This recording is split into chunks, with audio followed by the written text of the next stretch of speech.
नमस्कार सगळ्यांना। तर आज श्रीच्या पप्पाने आणलाय गोड मासा। हा बघा एकदम फ्रेश आहे। त्याला मी मसाला, लिंबू आणि मीठ लावून ठेवलाय थोडा वेळ। हे बघा छान असे पीस कापून आणलेत।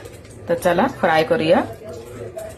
हे बघा ह्याच्यात रवा, तांदळाचं पीठ, थोडासा मसाला टाकून हे तयार करून घेतलाय फ्राय करायसाठी।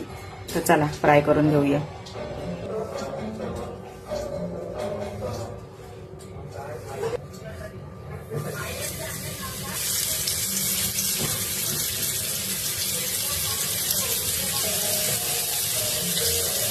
तर ही बघा आपली मच्छी तयार झाली आहे फ्राय करून।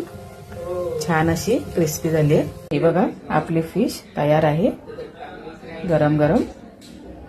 तर श्रीला देते जेवायला आणि फिश पण। तर व्हिडिओ आवडत असतील तर लाईक करा आणि सबस्क्राईब करा। भेटूया पुढच्या व्हिडिओमध्ये। बाय।